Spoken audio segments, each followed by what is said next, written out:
This podcast is recorded on the traditional lands of the Boonwurrung and Bunurong people of the Kulin Nation. We pay our respects to their elders and acknowledge their connection to this land. There's no justice without First Nations justice.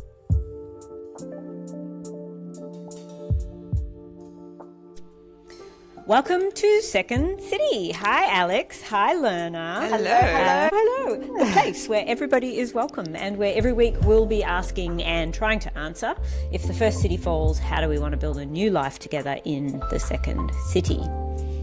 All right, so this week, SBS's The Feed program aired a conversation between 5 or 6 men, described as a debate about masculinity and what being a man means. If you caught the clips on social media, you might have seen that the men discuss, for instance, a range of issues, including whether they like women to have a body count. Spoiler alert, they don't. And on the show, there was also Tarang Chawla, who's a men's violence activist whose sister Nikita was murdered, and model activist Jeff Kasubi, and they both did a really amazing job in a very difficult room. It was interesting to me because it was such a snapshot of masculinity at this moment in time.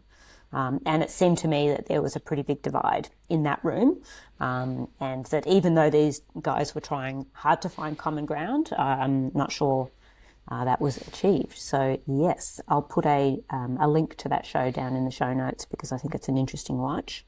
And since we're all women who either are raising men or love men, I'm wondering, what's our take on masculinity at this moment in time? Have conceptions of masculinity shifted? You know, we're on the other side of decades of feminism and the Me Too era. How's it going out there in Dudeland, do we think?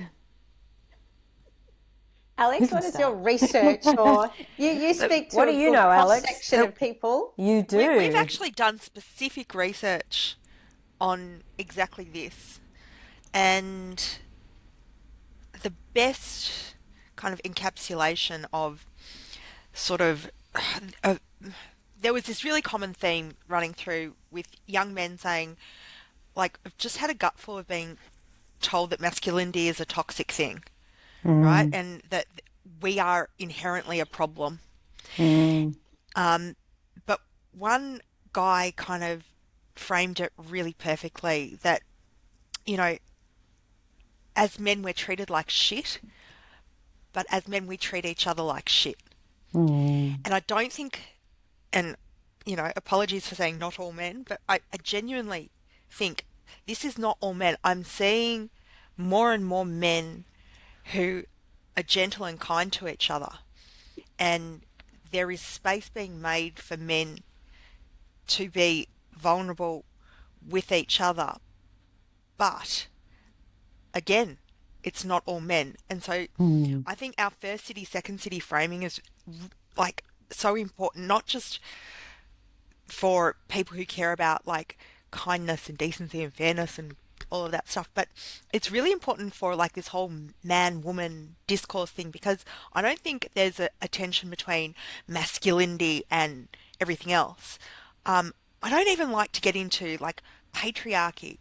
I like to think of, well, in a winner-takes-all first city thing where it's survival of the fittest, competition, you know, dog eat dog, only one person can win, and that's fucked, right? Like, everyone wants a partner, everyone deserves to be loved if they can be kind and giving themselves, right?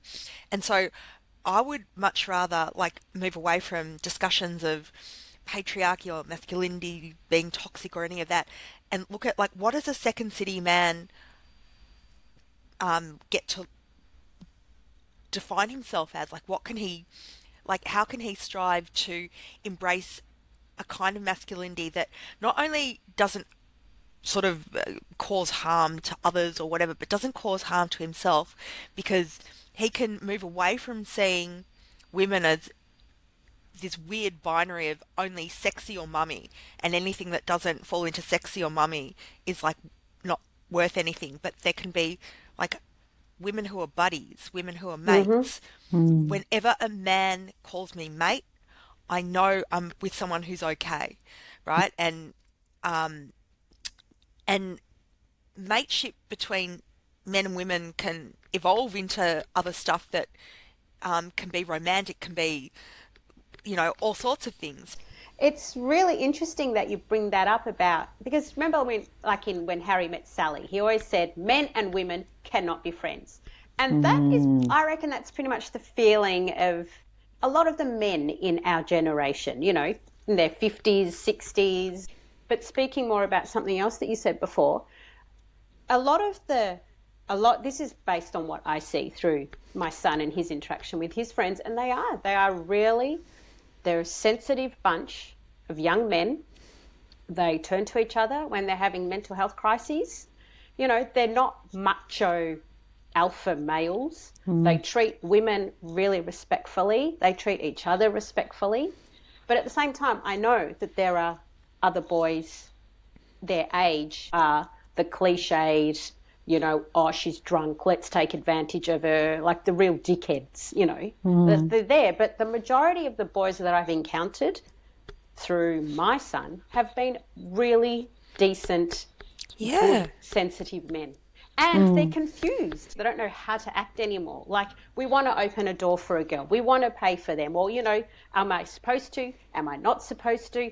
What does society want me to do now? I don't know. So I think there's also a lot of, well, I'm trying to be my best. Yeah. Society is giving me mixed messages. I don't know what the hell to do to be a good bloke. So I really feel for them as well. Yeah, I think that's really interesting because even in that SBS show, in that one room with just a small group of people, you could see there are very different types of experiences and understanding of masculinity, and maybe the men don't encounter the other kinds enough either. And I wonder if that's perhaps the challenge of a society that's become sort of siloed, where we're in these knowledge universes, and even like, we're not all watching the same TV show anymore. We're all on some channel or another on YouTube. So then what you seek out is reinforced for you as a man as well. So you find yourself without being in a room with someone to say, actually, mate, how about this way? Or just to model something different. Yeah. And I've always thought that it must be modelled in intergenerationally and across the community, all things, right? Yes. So the most interesting thing I've seen so far in the research, and we're about to do some more and I'm bloody excited, so many of these Gen Z men are just beautiful human beings, right? And some of them are very lost. And the ones who have what we would kind of term problematic views on women or whatever, what that tends to correlate with is them not having really deep, close, personal relationships with anybody, right? Let alone other men. Wow, yeah. Yeah, like certainly not with women, certainly not with men from the way they were talking. Whereas the men who had views on women that like were not kind of what we would sort of dislike, they were the ones who just spoke constantly of the different sorts of deep relationships they have with family, with friends, with people at university, just across the board. Their lives were shaped by their relationships. And so if anyone is listening to this and is feeling kind of a bit dark about it all, right?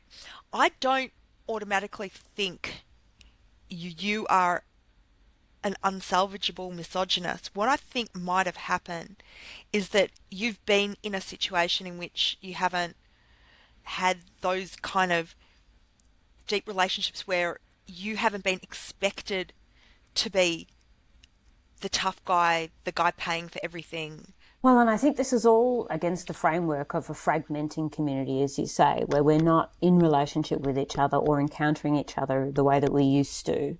And it seems to me that that's such a profound impact then on all of our ideas of shared identity, and we then tend to be reductive and reduce it down to single issue identity, whether it's either male or female. Yeah. Which does everyone a disservice.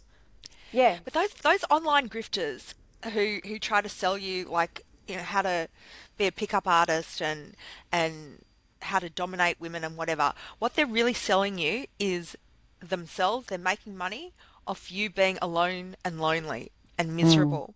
They're not helping you better yourself. They're not helping you get somewhere good. Like they're giving you the simulation of a relationship. That's what we call like parasocial stuff. Whereas just getting out there and even having just random conversations with strangers where you're just kind, you will get so much more than you ever get from those grifters. Yeah. Yeah, and they target the lonely, vulnerable, isolated, low self-esteem, lost.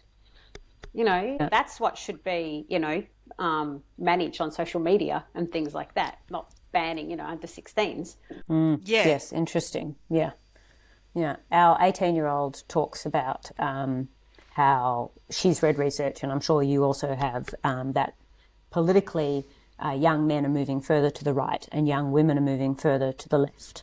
And I wonder whether that's also reflected in young women are sort of seeking out community with each other and social connection, and young men are finding themselves more and more isolated and thus more and more vulnerable to falling down these rabbit holes of disinformation or misinformation or worse on the internet or, But is it as strong in Australia, Alex, as it is elsewhere? Because I think it's not, is it?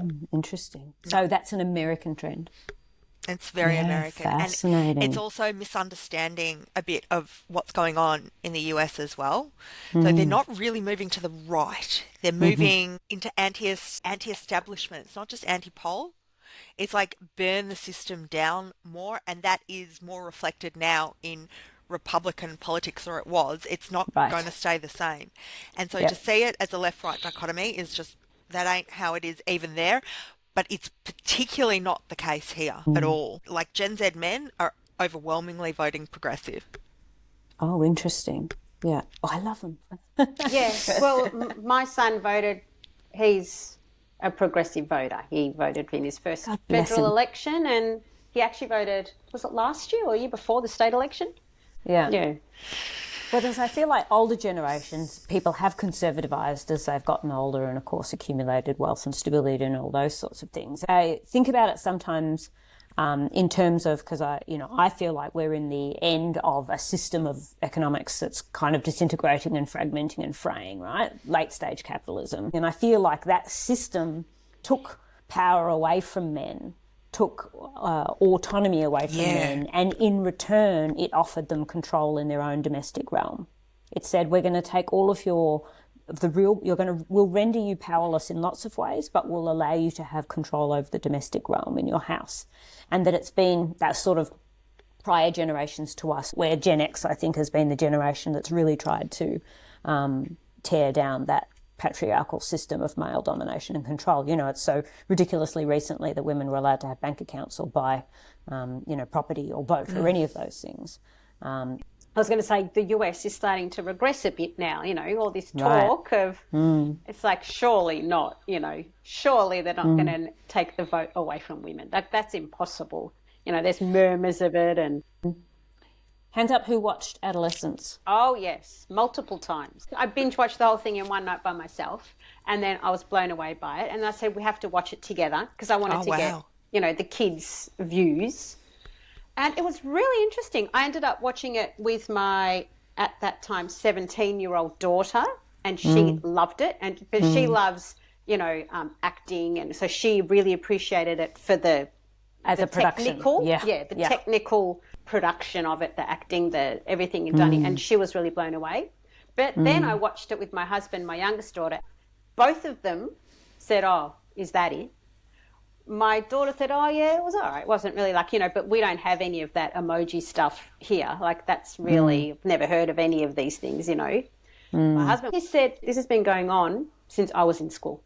I used to have, in my class, a kid threw a chair at the teacher, and, there was violence in our classrooms, and this is nothing new. People always have to find one thing to blame it on, whether it's video games or this or that." He said, this has been going on in all of time. So it was really interesting to see his response as an older man.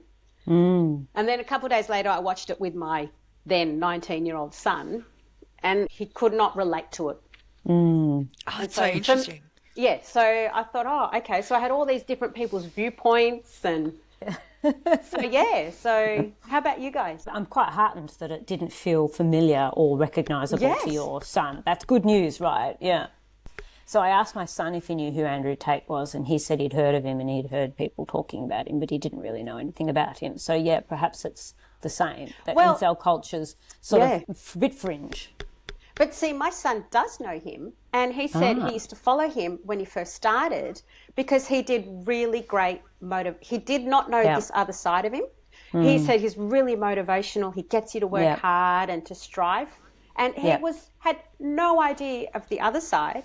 Whereas my daughter at high school, they use the Tate brothers in their health pastoral units of this is toxic men. Wow. So my daughters knew about this guy and his, shitty side, and my husband knew about, my son knew about this guy and had no idea of that side. Yeah. Well, and that's sort of the thing, isn't it? Because, the reason he became popular in the first, aside from I think he was on Big Brother or something ridiculous, but the reason he grew an audience is because he was quite good at the self-discipline stuff. And so inspiring other young men to have discipline and decisiveness about their lives and to set a path and a goal and to achieve those things, which is all good stuff. Yeah. I said, what is this? And I looked at them and those videos are like, oh, this is really good. Like if you don't have a male model in your life or someone, they were really inspirational. And then the other side. Yeah, the other side. Yeah. I haven't seen Adolescence because what little media I do watch, that's not kind of work related, I want it to be about someone else's problem. And Adolescence feels like, that could be my problem at some point, it just too heavy, right?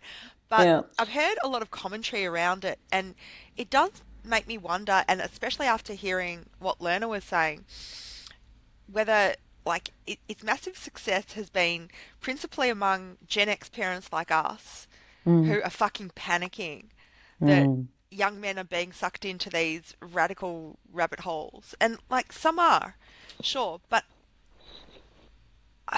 the young men I speak to are too smart, honestly.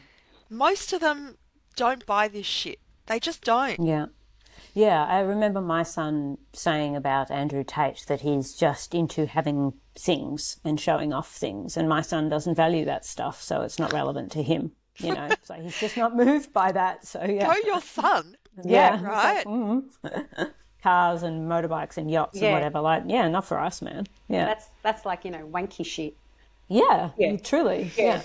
What a tool. Who's cleaning the yacht? Right? I know, you pay something if you can afford a yacht, you can pay someone to clean. But it seems like effort. It just seems like a lot of stuff room. Comes with a lot of effort.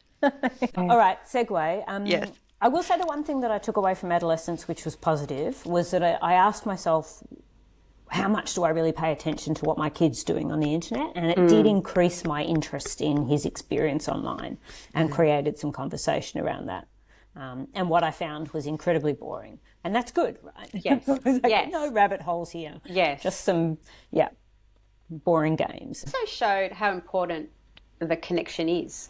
You have to find something of interest. If your son, is a huge gamer, well, play a game together. Join in. Enter his world. Enter their world. Yeah, enter their world. That's it, isn't it? Yeah. Enter it. And also, in the show, I think it was the last episode when the son was saying, he liked this, didn't he? So he put him into, this sport, and he liked that, didn't he?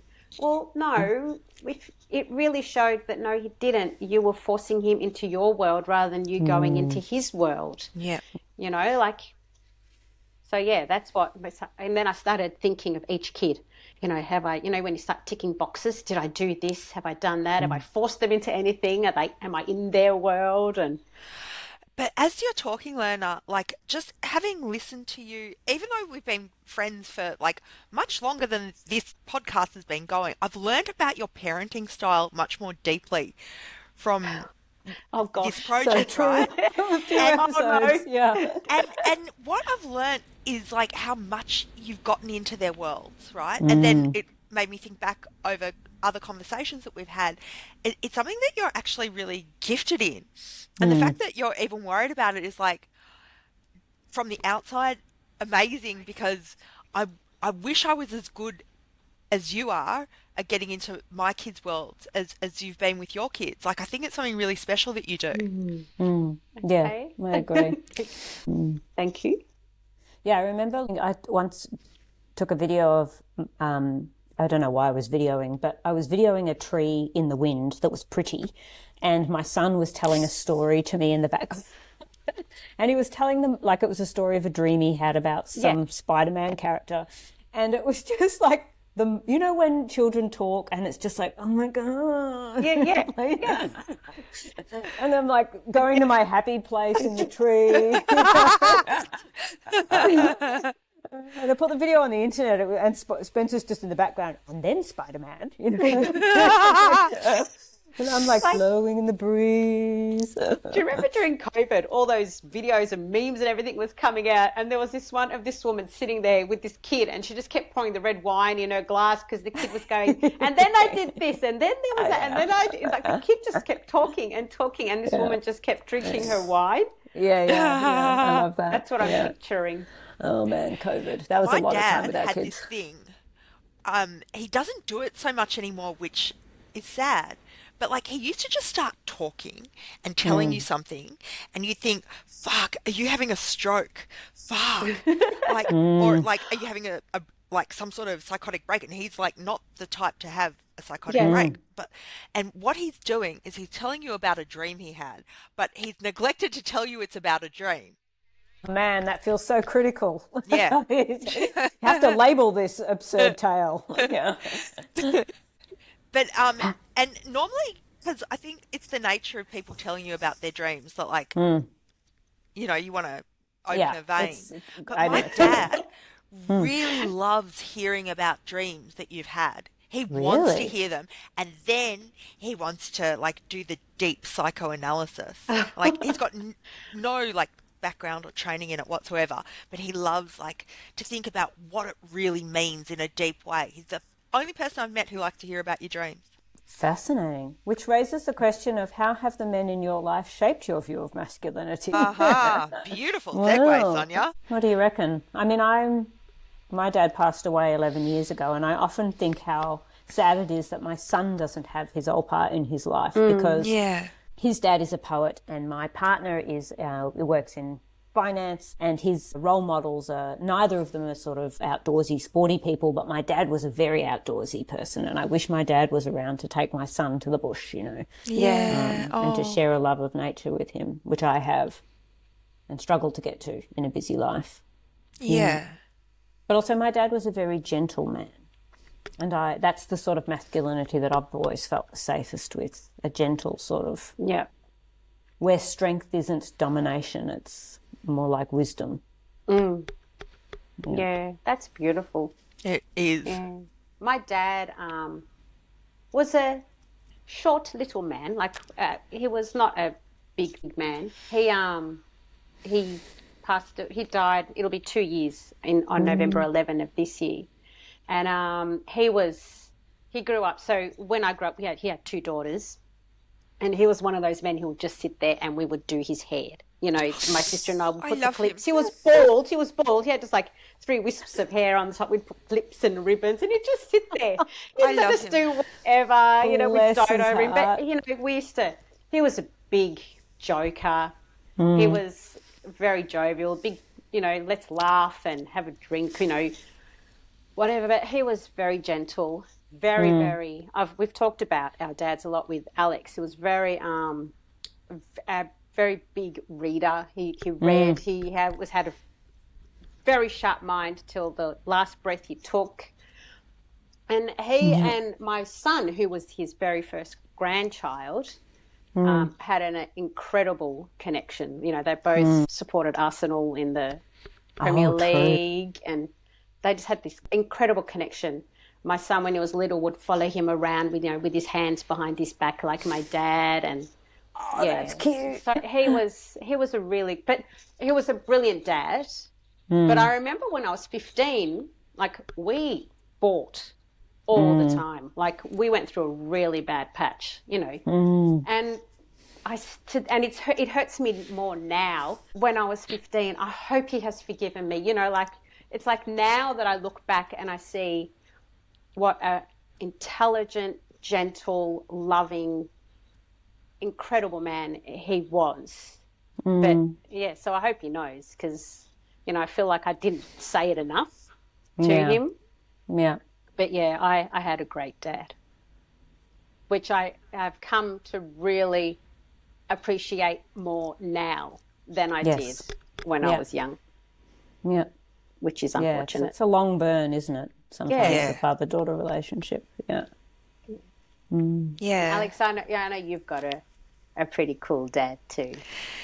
He's very cute. I think, as a real kind of typical boomer man, he suffered from being, I think, archetypally second city in a first city, a world that expected first city attributes from him. And, he had like physical strength and he had the mental acuity and all of that. But, to be really successful in the first city context, you need to be unconstrained by care or decency. You need to be able to climb on top of people and hurt other people without really worrying about it. And he is not that, right? So there was always going to be a limit to his first cityness. And I think he might have felt that up to a point, and then he aged into like being the true second city guy that he is. And I think he's so much happier now in that like non-hardcore competitive thing. But like, interestingly, the sorts of guys I've always liked have always been like real second city guys who've never been sort of, that hyper. Like, I once briefly dated this dude who was like fucking ripped, and he was like, and I was thinking to myself, why am I not into him? He's so like classically hot, and he's what we're meant to be into. But just like, no, I want him weird and funny. Yeah. And kind. Yeah. Yes. Kind. Oh man, so true. I love what you say about your dad and the first city, second city thing, because I do feel so much that the first city demands competition of men, and that trope of, and almost a zero-sum game approach, whereas what we're wanting to build in the second city offers cooperation instead and collaboration.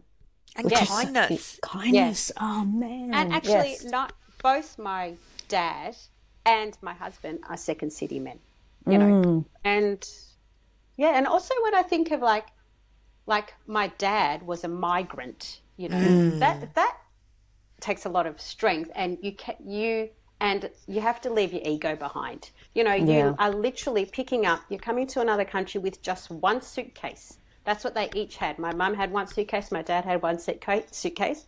You come to this country and you start from the bottom, and even now, so many migrants, engineers and such intelligent people, they're coming, they're our Uber drivers, they are our strong second city foundation.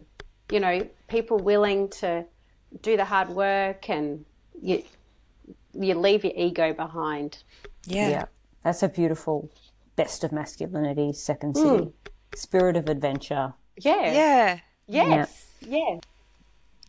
And it's not about like abandoning, some of the positive traditional things we've linked to masculinity, like, if you want to be into like physical strength or being handy or whatever, like that's cool. It's just about like not having to be the one winner on top of a bunch of people that you've completely fucked, either violently or having exploited them in some way. Just That's what it is. I need someone to open my pickle jars and fix things. That's right. I love that manly stuff. Kill the spider. Who's going to kill the spider? Oh, look, in my house, it's definitely me. Oh, no. No, I like that.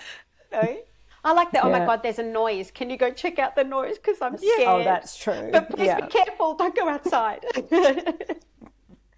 Yeah. And above all, to be able to have feelings, huh? Like, I feel like Yes. that's the biggest rort that this first city has given men, is that they don't even get to have feelings Oh, it's or so true. experience themselves with the fullness of their humanity, which I think that's just such a terrible, terrible deal. Yeah. In boys, yeah. Yeah, you're only allowed to be angry. Yeah. Angry That's and it. horny. That's it. Yeah. Yeah, They're the only yeah. two.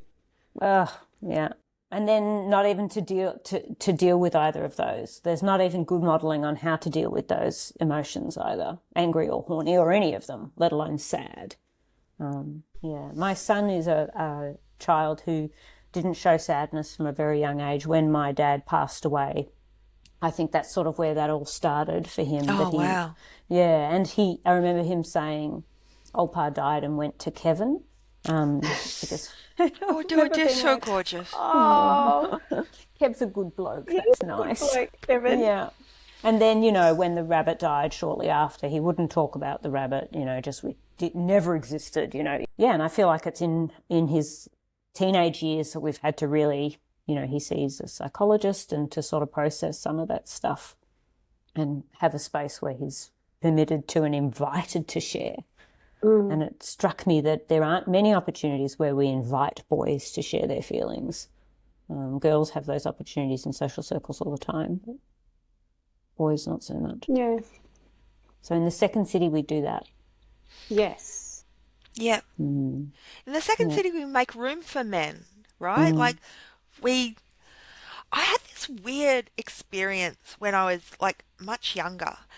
And I'm going to sound like an absolute lunatic as I describe this, right?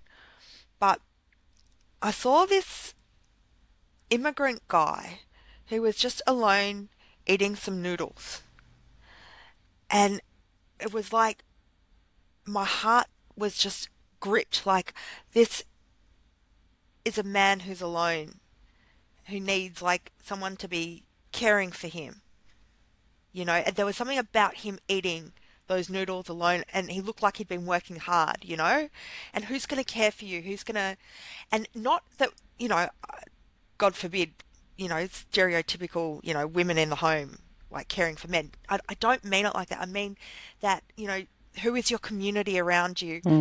Who is there to love you and to lift you up, kind of thing. And I think one of the worst things that our kind of first city system has done has been to remove all the things that could be there to take care of men and not replace it with anything other than like grifters and stuff. Yeah. The other thing I've always also been very aware of is that girls are very quite affectionate and touchy-feely with each other. So true. When boys are growing up, the chances are they have no human touch or no human connection. Yeah. But also, like, if you think about, girls hug each other and when they greet each other. So true. There are a lot of men out there who have no human touch. And that's really bad for you, for your immune system, for your health, for your mental health. My teenager tolerates me. I fit just nicely in his armpit. Oh, Yeah. oh. Yeah. That's A teenage beautiful. man's armpit. Oh, you I know. Don't worry. We've worked on hygiene. Anything. We'll take anything. It's true. I beg my kids, like, can I please give you just a little cuddle, just a little kiss? No. Oh. Yes. Yeah. All right. Well, we're getting to the end of our hour. Is there any way we'd like to finish this off? Any observations? Did we want to talk about the education system with regards to boys versus girls? Yeah, do it. Actually, yes, do it. Because good question, because I read when I was Googling that boys are twice as likely as girls to be suspended from school. And almost 10 times as likely to end up in prison. Not saying they're correlated, but... And is that because that they are forced to now have to fit into a education system that's kind of geared towards how girls learn rather than what is best for, say, how a boy would prefer to learn? Yeah, a little boy, tell a little 7-year-old boy to sit still for 6 hours of a day and listen. and learn on top of all of that. And then constantly have the media saying, oh, the girls have outshone the boys again in the VCE this year. The girls are so smart. They're going ahead. If you have that constantly dripping in your ears since, grade 6 and all the way through your high school. Yeah. Just wonder if education's fit for purpose for any gender. Yeah, maybe. We're learning in this weird rote way to make us like good factory workers for the early 20th century kind of thing. Like, I don't know that any of it's gonna there's almost nothing I learnt at school other than reading and writing, which kind of my mum taught me anyway. And I didn't learn maths well enough to be able to say that I learnt maths at school, right? What did I learn at school that I use now? Nothing. I've been taught everything either by my work or I've had to self-teach, and I'm old, and the pace of change is only accelerating, and so I do wonder if we just kind of warehouse them, and then they will kind of have to make their own way. Yeah, we've been choosing VCE subjects this week, and it feels to me, and it might just be because I think a lot about macro issues like AI and the onslaught of AI into the sectors. For instance, my partner's in finance. In his sector, they're just, grad jobs were down 24% year on year because of the increase in AI. And so then who'd go into finance, right? And for my son, just trying to think about what are the right choices for him in his subjects. And we've really settled on what do you enjoy? And if you stay curious, then I'm happy. Yeah. Yeah, but that's what he should do, because no course now has any prerequisites. Yeah, true. Yeah. Do whatever you like and then get your whatever score or whatever and go into a course. But I will just finish on the education thing and what we do to men, but we do it to kids of both genders, but I think there's something specifically toxic that can happen to men, young men, boys, if they're in a first city kind of environment, like an elite school or a family that's putting a lot of pressure, and this whole idea that if you don't get good marks in VCE, then you won't get into your course and your whole life is fucked. And none of that is true, but I've seen so many lives destroyed through those beliefs where the kids spiraled out of control, got into drugs, whatever, because they couldn't hack the pressure. But I've seen so many other people take so many different pathways to where they were going to go. It had nothing to do with their VCE. So if I could just kind of leave it on that note to parents, don't panic. Just make sure your kids are okay and everything else will take care of itself. Yeah. Yeah. Get in their world for a little bit. Yeah. Nice. And hug them. Hug them. Yes. Yeah. Hug those big smelly guys. And tell them you love them. And tell them you love them. Yeah. No matter what they do. Yeah. Yes. Yes to that. All right. Great. Hit stop. Hit stop.